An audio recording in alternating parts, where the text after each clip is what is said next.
समय से आरक्षण की आग सुलग रही है, लेकिन सरकार है कि सुनने को तैयार ही नहीं है। जब जब प्रदर्शन होता है तब तब केवल आश्वासन दिया जाता है, लेकिन उसे पूरा नहीं किया जाता है।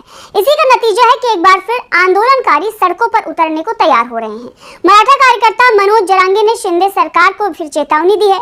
उन्होंने इस बार अल्टीमेटम दिया है कि जिससे शिंदे सरकार हिल सकती है। तो क्या कहा है मनोज जरांगे ने, देखते हैं इस रिपोर्ट में। महाराष्ट्र में जब जब मराठा आरक्षण की आग सुलगती नजर आई है तब तब सरकार हिलती नजर आई है। एक बार फिर शिंदे सरकार के सामने संकट के बादल गहराने लगे हैं, क्योंकि मराठा आरक्षण को लेकर आवाज फिर बुलंद हुई है। मराठा कार्यकर्ता मनोज जरांगे ने तो चेतावनी तक दे डाली है। मराठा आंदोलन के नेता मनोज जरांगे पाटिल आज जालना से मुंबई तक विरोध मार्च करेंगे। जरांगे मराठा आरक्षण की मांग कर रहे हैं। उनका कहना है कि महाराष्ट्र सरकार मराठाओं को मूर्ख बना रही है। उसने हमें आरक्षण देने को कहा था, लेकिन आज तक अपना वादा पूरा नहीं किया। इससे पहले 25 अक्टूबर 2023 को मनोज जरांगे ने जालना जिले के अंतरवाली सराटी गांव में भूख हड़ताल शुरू की थी।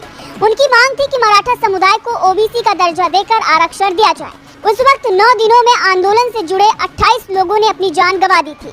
इससे पहले जरांगे ने यह बयान दिया था कि महाराष्ट्र सरकार ने मराठा समुदाय को अस्थायी आरक्षण देने का वादा किया है। उन्होंने इसके लिए कुछ समय मांगा है। हम सबकी दिवाली मीठी बनाने के लिए सरकार को समय देंगे।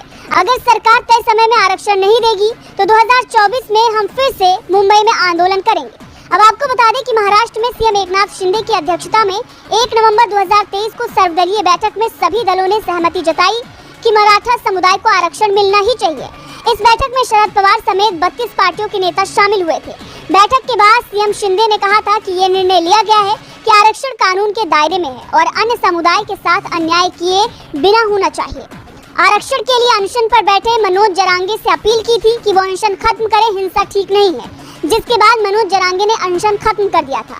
लेकिन अब तक मनोज की मांग शिंदे सरकार ने पूरी नहीं की है और अब एक बार फिर मराठा आरक्षण को लेकर आंदोलन की तैयारी तेज हो गई है। अब आपको ये भी बता दें कि महाराष्ट्र में मराठाओं की आबादी 30 से 33% है।